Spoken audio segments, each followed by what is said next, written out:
All right, now, fellow biographers, we come to the big moment where we give our annual prize to the most deserving person in our biographical firmament.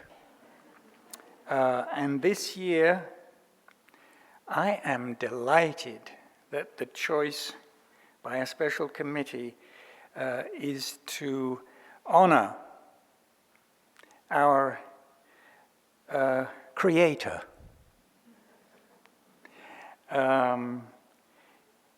James McGrath Morris.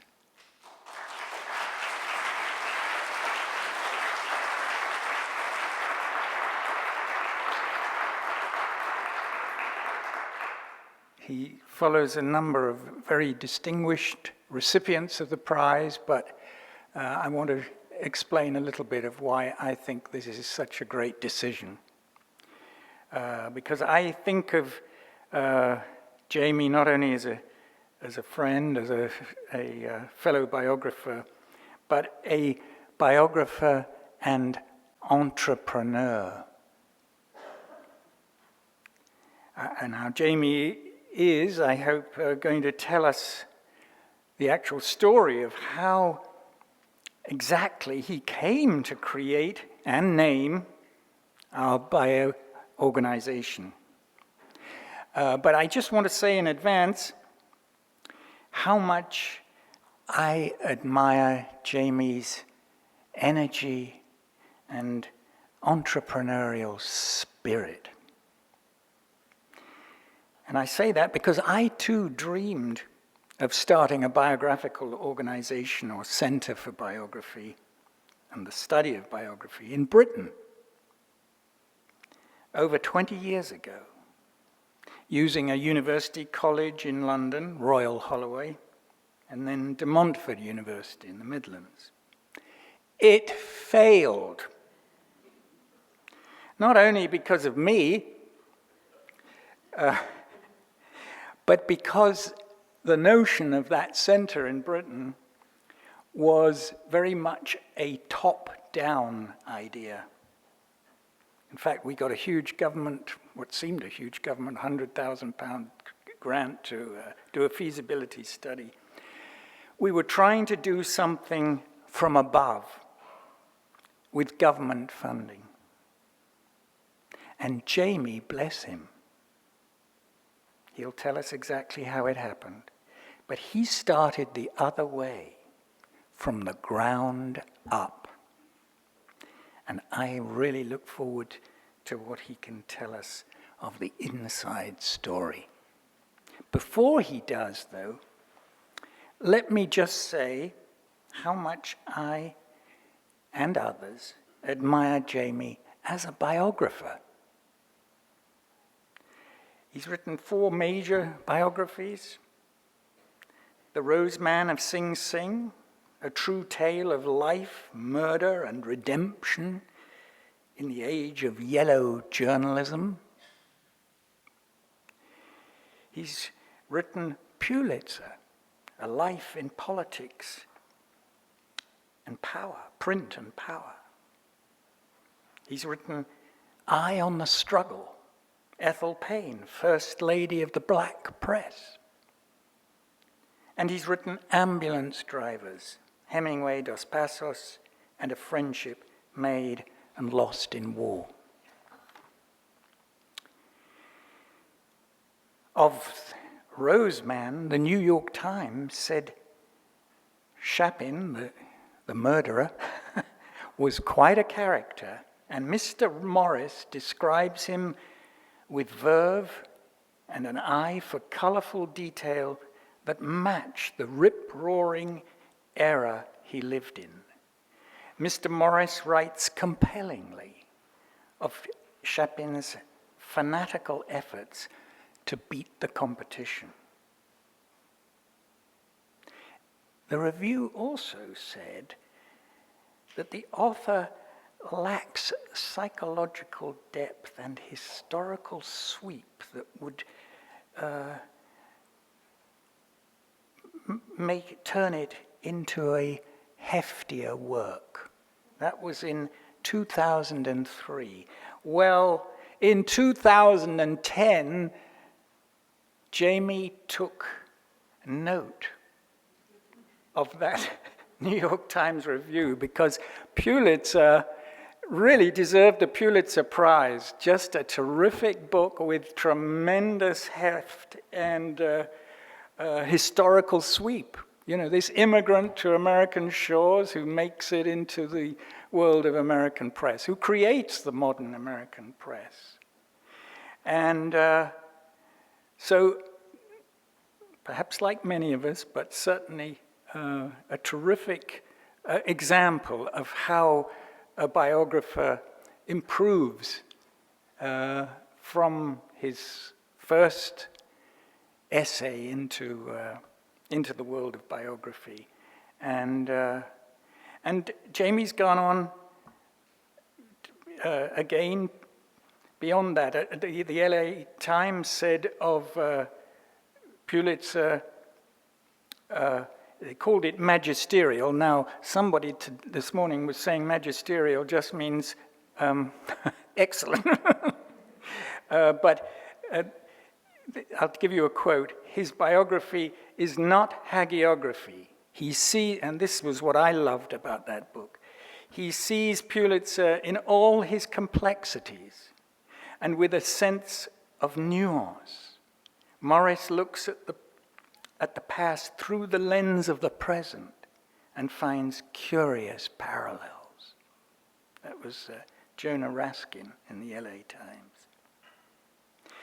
About Eye on the Struggle, about Ethel Payne, the New York Times called it a fine biography, a fast-paced, engrossing biography, weaving the details of Payne's personal and infinitely intriguing professional life against the backcloth of 20th century relations, the civil rights movement and Cold War anti-colonialism. And then, on top of all that, a work of prosography, the ambulance drivers. Douglas Preston has said of that, a tragic story, beautifully written, compulsively readable. And now he's working on yet another biography, a biography of Tony Hillerman. So, apparently a decade as a journalist, a decade in magazine and the book business, a decade as a high school teacher, but most of all, a great biographer and the creator of our organization, unique in the world, James McGrath Morris, the winner of this year's award for all you've done for biography and for bio. Jamie, please.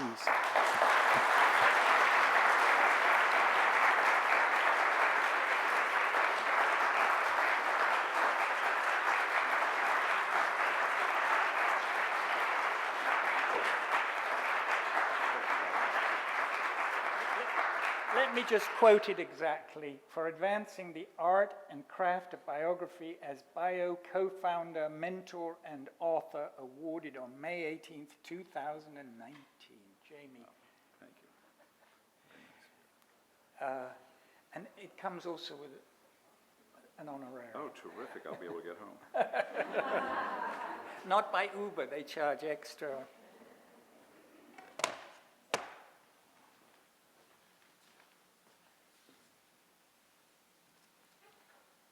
Thank you, Nigel. What's most remarkable about Nigel's flattering introduction, and I did notice it was handwritten, is because Nigel's third volume of the FDR books on World War II just came out. That's the one that was praised in the New York Times. So somehow between dealing with that and coming here, he was able to say some nice things about me. Thank you.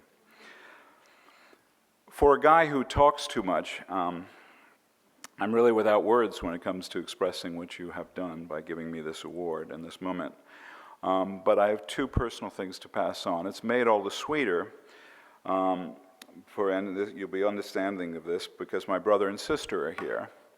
And especially for those of you in the audience who were the youngest, or in my case, the baby brother, you'll understand the joy of being celebrated by one's siblings who are down here in the front with me. But it also permits me, as a biographer, an opportunity to disprove an unfounded and scurrilous rumor that was started by Stacy Schiff many years ago. When I interviewed her at the Washington meeting on the stage, she asked me a question. She said, "Is there such a person as, in her words, Mrs. Patty Morris?" She'd never been seen at a bio conference before. And I was attempting to reply, and Stacy, being very wily, turned to Abby Santamaria, who was in the audience, and said, "Abby, you had a fellowship at their house, and you spent several weeks. Did you ever see a Mrs. Patty Morris?" "Come to think of it," Abby said with a smile, "no, I didn't." Well, today the rumor comes to an end. Let me introduce you to the love of my life for 38 years, Patty McGrath Morris.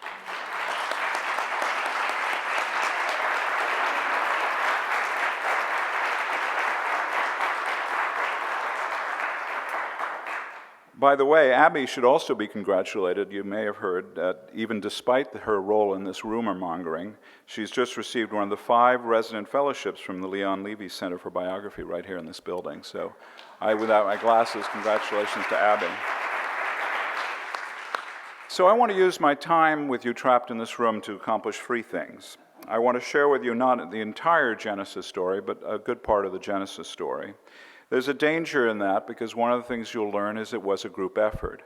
So I won't be able to name everybody because we will never get out of here if I do. So understand that every name I mention represents an army of people behind them.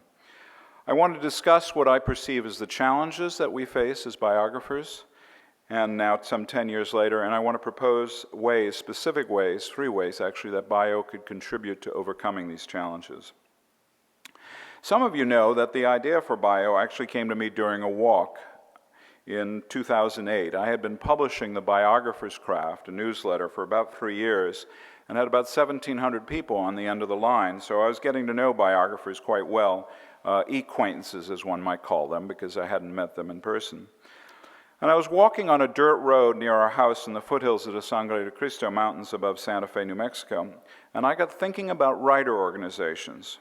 Now you see, over the past 3 decades, I've been an organizer for something called the National Writers Union, with the belief that we should be paid for our work.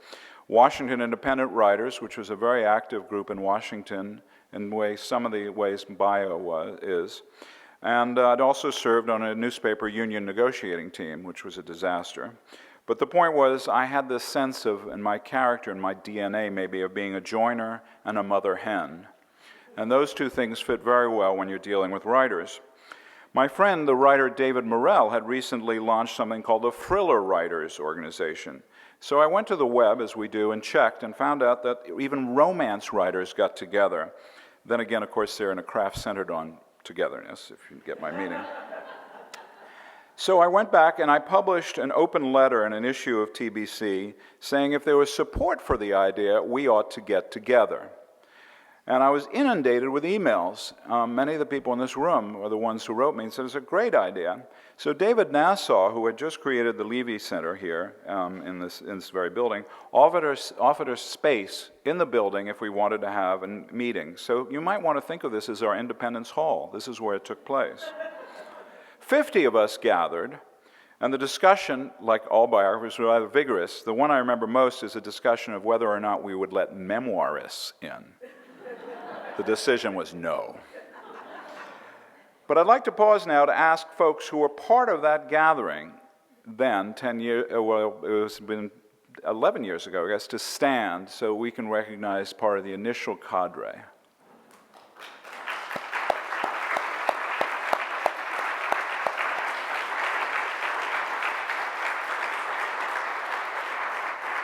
Now, you have to understand, these are really accomplished people, and I had just come in on the slow plane from Santa Fe, New Mexico, and having written to them about this, and they were amazingly trusting. They handed me the microphone and said, get talking. So what I did is I offered my services as a facilitator, and I made it clear that I would not remain in the leadership forever.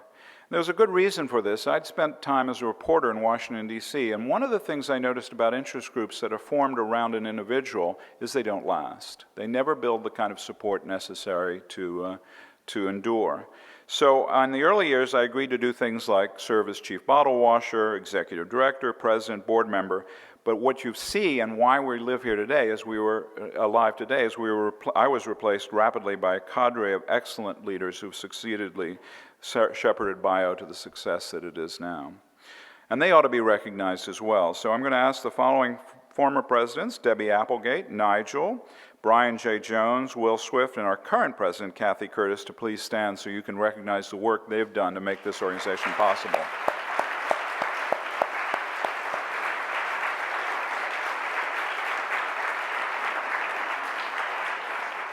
And in no way to diminish their work, but if you look at the program, that's what makes me smile. It's a whole half a page in small type, like Sports Agate, of people who sustain this organization, who do all the work.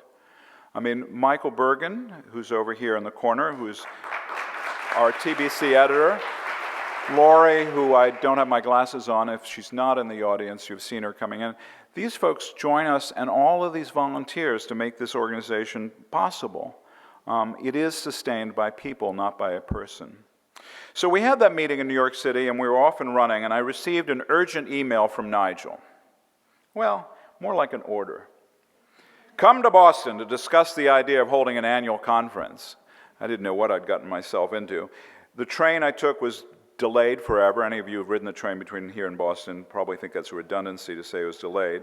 But anyway, I arrived at the University of Massachusetts, which, if you know, have been to the conference there, is on the water. It's right next door to the JFK library, where at that point they were still whispering about Nigel's JFK Reckless Youth, which had been published in 1992. Are you allowed in there, by the way?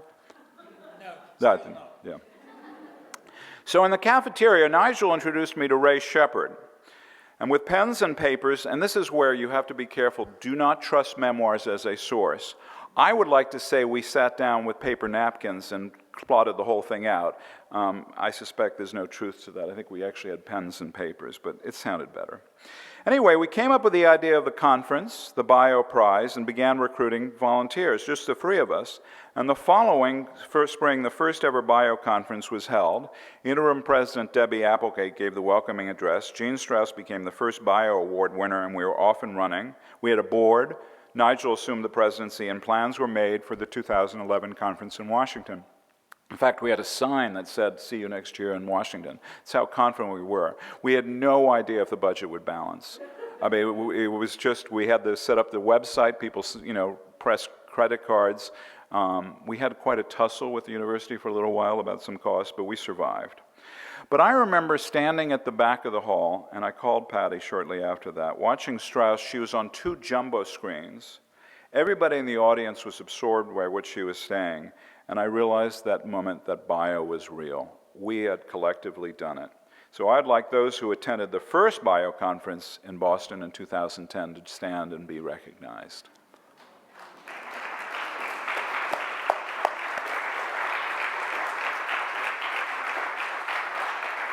Isn't that cool? We had a smaller group, a larger group, and a larger group. And if I asked you to stand for each session, you'd see that it keeps growing. Well, I think we pulled it off not because of me, but because of the volunteers who joined the cause. And the most exemplary of these folks was Ray Shepard. He produced the first program. He troubleshot everything when we called from places and said, "What about this?" And he gathered us up all a few days before the conference to organize the registration and nail down the final details. Ray, are you in here somewhere, I hope? Well, he's probably knew I was going to flatter him, so let me go on. Following the conference, the board created something called the Ray Shepard Award. It's life membership given to a person whose volunteer work exceeded all possible expectations. Ray set such a high standard that it's only a few times we've been able to give out this award. But equally interesting, this is so typical of Bio members, right after being freed of all his responsibilities, he went on to write and publish Now or Never, 54th Massachusetts Infantry War to End Slavery, which the New York Public Library and Kirkus put on their best books for kids and teens lists. And when I saw him, I did the same thing we do to each other, "So what are you working on now?" And he's got another book in the works. Importantly, what was at the heart, I've been looking back because I knew you were giving this prize and wanted to know about our origins, and I tried to figure out what it was that I thought captured bio and made it different from other organizations. Not better, but different. What I realized is that we adopted a philosophy that's much like Ezra Cornell when he created Cornell University, and if you paraphrase him and switch some of the words around, we got bio would be a place and a group where any person could find instruction on any part of the art and craft of biography. That's what sets us apart. The conference for its first years had this cute name called the Complete Biographer, spelled in the Old English way. It was an homage to Isaac Walton's The Complete Angler. And if any of you fish, you know that book, even though it's hundreds of years old now, still is a guide to the art and craft of fishing. Our Complete Biographer was the same notion. Bio's mission, the name was a reinforcement of this idea that biographers help each other as well as aspiring writers, not just those with contracts. And I remember in Washington, Bob Caro, when he got his prize, said that he and Ina had wished there'd been a bio around when he started. I don't think he needs us now. But that's the point. Bio is a membership organization that has the power to lift writers up. Every time I come to these conferences or every time I meet another bio member, they tell me something that bio has done for them. Bio is a group of people. It's all of us helping each other, and that's what makes us unique. That's what makes us different. That's what gives us our strength. At one of the early conferences, Chip Bishop found his first agent an essential instruction on becoming a biographer. He told me that coming to the conference was what brought his biography writing to life and made possible the publication of The Lion and Journalist, The Unlikely Friendship of Theodore Roosevelt and Joseph Buckland Bishop, and subsequent books. And again, that's the magic of a membership organization dedicated to the success of each and every member. Chip passed away several years ago, and his memory is now preserved by the Chip Bishop Fellowship that provides funds for a writer to attend the conference. And this year, as you know, the fellowship is awarded to Heidi Feldman, who's working on a biography of Victoria Santa Cruz. That money does not come from the Ford Foundation. It comes from each of us trying to help another writer. The similar story could be told, and you heard about Hazel Rowley and the Hazel Rowley Prize. She was already a successful biographer. In a sense, she certainly didn't need us, but she became enamored with the idea of us coming together, and particularly young and new, or it doesn't have to be young, but young in the field, aspiring writers.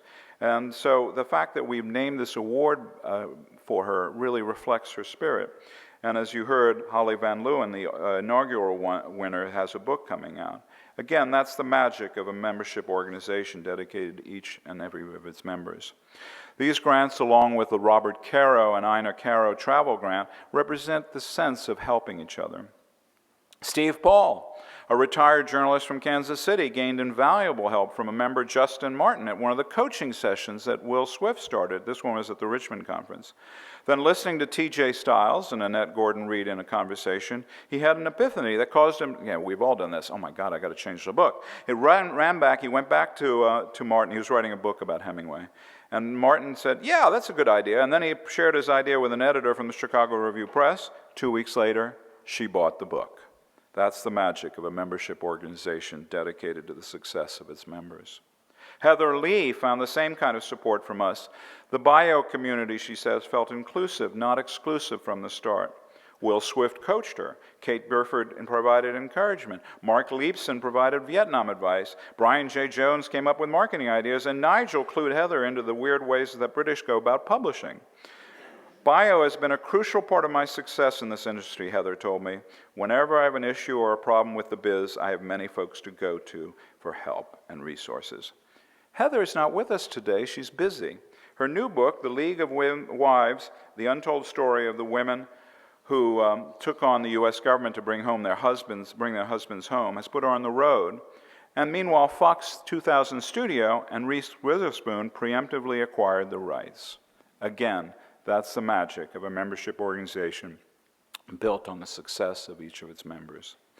I could keep you here all day telling these stories. Every one of you has a bio story like that. And every time I meet a bio member, they share a story of what the organization has done for them. And as bio matures, I want to urge us not to lose sight of this mission. Will Swift's mentoring program is exactly the kind of innovation that we need to keep going, where those of us have something to share with another. Like the lunch today, I was astounded at the research table. Not only did I share some of my weird ideas, but immediately the whole table came alive with really interesting ideas on how to organize your research. It's not a top-down discussion.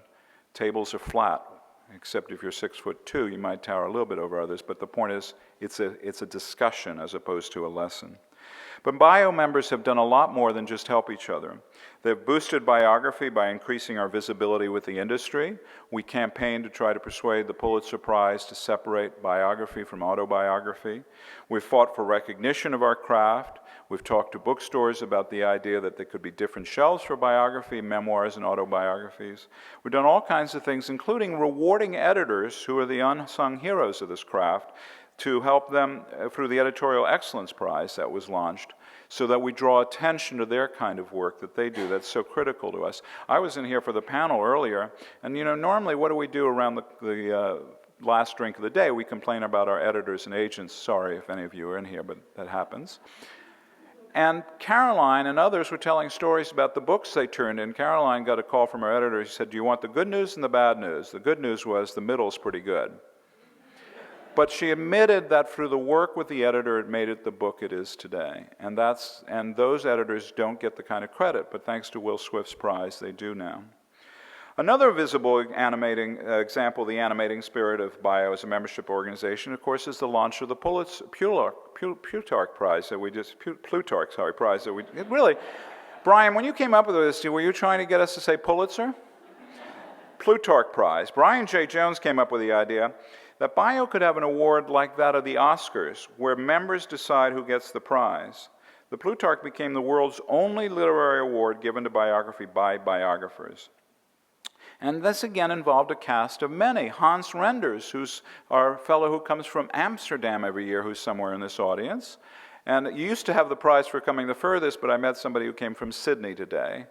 But again, that's the international aspect of our volunteership that makes these things possible. And members picked well. You saw who we picked today. The first 6 years of the prize, members selected Caroline Fraser, Ruth Franklin, Rosemary Sullivan, Hermione Lee, Linda Level, and Bob Caro. Now, I'm going to take 3.6 seconds just to tell you that I would regret not having a chance to share with you just one concern about the prize. And change is good, but it's not always the right thing. There's a plan now to have a selection of the finalists done by the final winner by a committee. And I think the committee would do an excellent job, but I want the membership to consider the fact that this has been a membership vote. And so I think you should participate in the debate on whether you want to retain it as a membership vote or as a committee. And that's just for you to do. I'm writing a letter about it, but that's the end of my political speech. Back to my talk. So these are just a few examples of the good things that have come from Bio's supporting and engaged membership. By coming together online and in person, we're playing a critical role for the future of biography. We've done it for a decade successfully. There are endless books out there that have Bio as an acknowledgement, and by that they mean the 400 members who've helped them. We have made a difference, an enormous difference as a group. But I want to talk now about the future and the dangers I see that are coming up. North of where Patty and I live in New Mexico is the town of Chimayo, a classic Spanish colonial settlement that remains just almost untouched as it was centuries ago. And if you go there, you can buy exquisite wool weavings from a fellow named Irving Trujillo, who's a 7th generation weaver who's taught his craft to his daughter. Traditional weaving like the kind he does endures because his family and other families in that town have passed on and had the energy to train the next generation. I want you to think of Bio in that way. It's like the weaving shops in Chimayo, where care is taken to provide instruction and support so the loom does not go silent. So in our case, the pen does not cease to move across the page. Our conference, our newsletter, and our professional camaraderie serve to pass on the craft to the next generation. It's thrilling to meet some of these folks in the lunchroom who are starting their first book and are here to get help from us. Among our younger members may be the next Samuel Johnson, Robert Caro, Arnold Rampersand, Caroline Fraser. You get the point. They're out there. But there's something else about Trujillo's story that we should pay attention to. It serves as a different reminder. Irving likes to tell visitors, particularly those who don't know New Mexico history, that his ancestors were citizens of Spain, citizens of Mexico, and that he's a citizen of the United States. In and of itself, it's not that remarkable until he adds the final line, none of us ever moved. It's the border that moved. And I mention that because the Trujillos not only pass on to the craft of the next generation, but they've had to adapt to changes that were not of their making. Tastes change, borders move, and yet the Trujillo family endures. Biography and biographers need to adapt to the changes that were not of our making. We can't necessarily fight against them. We're now in an age where the necessity of biography is greatly diminished. Years ago, readers would simply buy a biography, sight unseen, because they wanted the information on their shelf in a readily accessible way to retrieve it. The prevalence of easily accessible biographical information about almost any figure, think in this case Wikipedia, has removed this imperative of purchase. That changes the ability of us to sell our biographies. Because of this, the quality of writing has become paramount. No longer can a resuscitation of facts, a long chapter on ancestors, what we call the begatting chapter, and a string of recollections make for much of a biography. The art and craft of biography is now what sustains our genre. It's what we have to focus on. Bio should consider more about providing more instruction and support for storytelling. And one of the opportunities to form a greater alliance with the Mayborn Conference in Texas, which is the nation's leading center for narrative nonfiction. I will see some of your faces there, but we should do more and doing more of that between our two groups. We also need to think forward and include film and audio as equal partners in our craft. Think of the film work done by members Billy Tuma on the audio work by Sonia Williams or David Dunaway. Some of these are original film or audio works of merit, just like what we do in print. But because they're in a more ephemeral nature, we don't think of them in the same way. They need to be full and equal partners to our work. The choice of a medium should not be a barrier separating print biographers from film or audio creators. And this is especially true if you've been keeping up with the marketplace. Audible now is acquiring original material, meaning things that were never going to come out in print, coming out in Audible format. Next year, we should be on the ground floor by training our members and having Audible editors here to look at what the world of biography can offer. It's an opportunity that we'd make a mistake to miss out on. Then we should address what is a deeply troubling problem of our craft in what one hopes is the age of increasing class, race, and sexual equality. The marketplace is a terribly cruel arbiter of who merits a biography, and it reflects our worst biases. When I wrote a biography of the black female journalist Ethel Payne, I was asked on more than one occasion why I was writing a book for black readers. But when I wrote Pulitzer, no one asked me why I was writing a book for Hungarian Jews. And I'll give you one anecdote. The New York Times not only reviewed that book, Ethel Payne, twice, but I was on NPR, and I started getting tweets from around the country. People were reporting where they were finding the book. They were finding it on the black interest shelf, not on the front shelf. And those are the kinds of industry things we need to address. At the session I went this morning, we were complaining about the prominence of young white males in marketing. But it isn't they alone. They tap into BookScan and look at figures. And the figures for certain types of books are low, and it's like the chicken and egg. It keeps doing the same thing. So we need to figure out ways to permit these kinds of books to get greater show. It hurts us all as a group that they don't. Claire Tomlin, who is the 2016 Bio Awarder, recorded publishing her first book in 1976, a biography of Mary Wollstonecraft, who I always get nervous trying to pronounce her name. Her publisher, George Weidenfeld, told her that the only biographies that sold were those of famous people. Now, I think this is far less true today. But it still remains a constant, if you look at it, that editors will check publishers' lunch, that editors will eagerly commission yet another biography of George Washington, Lincoln, either of the Roosevelts, rather than a biography of someone we don't know but ought to know. And editors, I don't want to blame, they're not necessarily at fault. Without sales, there is no job. But there must be some solution to permit the lives and voices of the lesser known to have their day on the bookshelf. And that's something where we together may be able to make a difference. And this issue has much broader and profound implications than book sales. And it's more than our personal writing ambitions. Biography has this trait of fostering a leader-centric view of history. Publishers want books, and they're dying for this subtitle to say something like, "How He or She Changed America Forever." And in this manner, wars are won by generals, economic crises solved by presidents, and industries built by moguls. So think of the first example. The success of the generals whose books we read also depends on the actions of others. To put it simply, that others would die for their orders. A truer account of war lies not behind the line of combat where our subject is safely found, but the story of the lives and men and women on the battlefield itself. In turn, this elevation of leaders creates historically inaccurate expectations.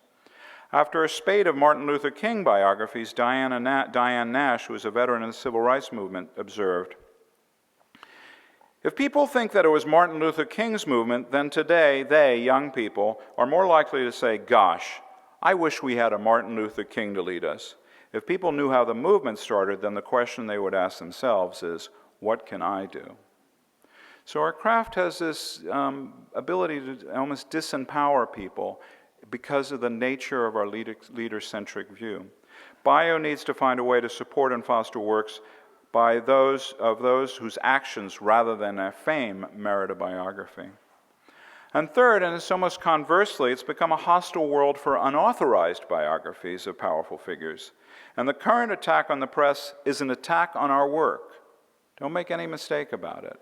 False news is an attack on biography.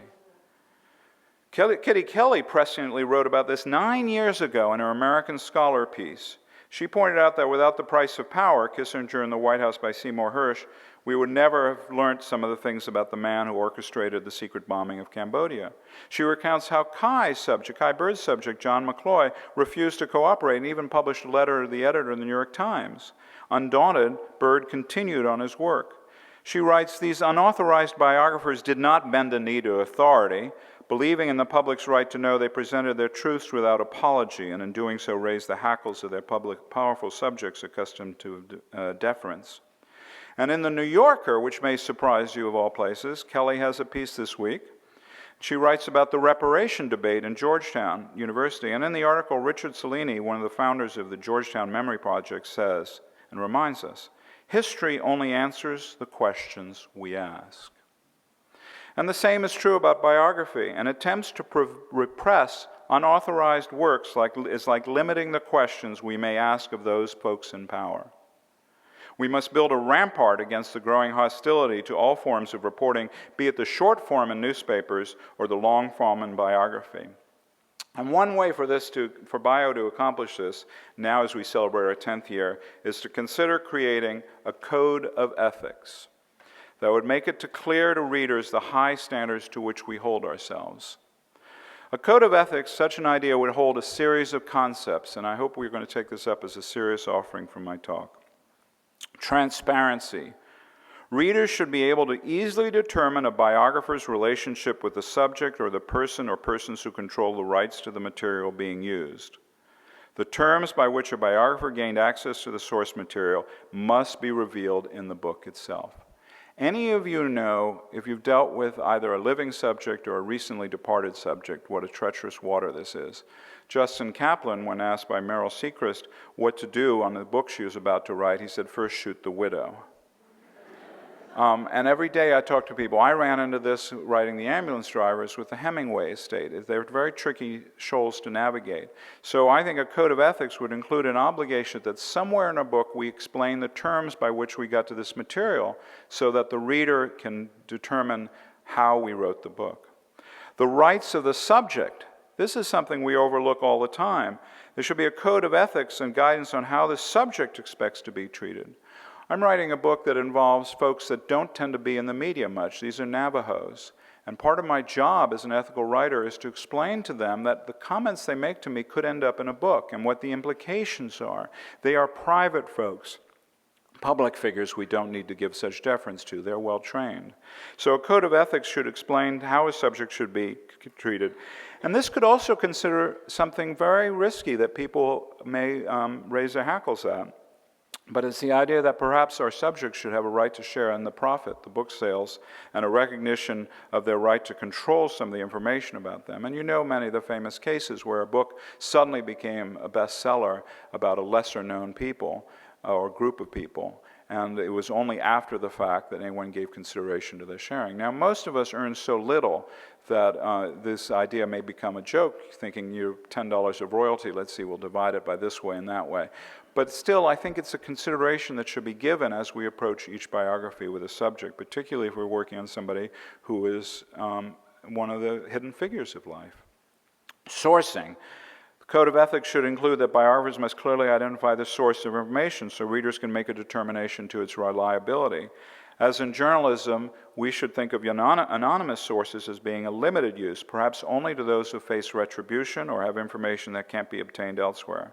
And the biographer has an obligation to explain why that anonymity was granted in the first place. Finally, a code of ethics, I think, should include an obligation. Biographer may not plagiarize or otherwise use material without proper attribution. Endeavor to be accurate and check facts, particularly now that the onus of fact-checking rests with us and not with publishing houses, since they don't seem to do it anymore. And biographers pledge to make fairness a guiding principle, to maintain his or her integrity in reviewing a colleague's work, and as well protect and defend a colleague and our collective right to do our work. There are many other things I would include, but what I'm hoping by bringing this here as part of this speech is that you guys will give some thought to the idea in the coming year of perhaps creating, as we did, a code of behavior, which we know that we have, a code of ethics for us as a tool for our work, which would also give us a defense against the hostility we face out there. So I've shared a bit of our history and highlighted these challenges we face in the second decade, and please don't think this is supposed to be a glum ending. Because when all is said and done, our craft and our love for it will surmount any problem. All of us know that, particularly those of us who toiled for years on something that we were the only believers in, and yet we kept going. In the end, think about it, we really are fortunate writers. We share a common bond with all genres. We use techniques of fiction to create our narrative accounts and build upon scrupulous historical research. We are literature's portrait artists. Our colleagues, the historians, are the landscape painters. Their work is no more legitimate than ours, and ours no less valuable. Our canvases may be different, but we both seek truth about our past. In the end, I'm touched by being honored this award, but if the truth were to be told about us, it is you who should be championed. I may have had the idea that day on a walk to create Bio, but you gave it life, and now I ask you to make sure you sustain it. Thank you.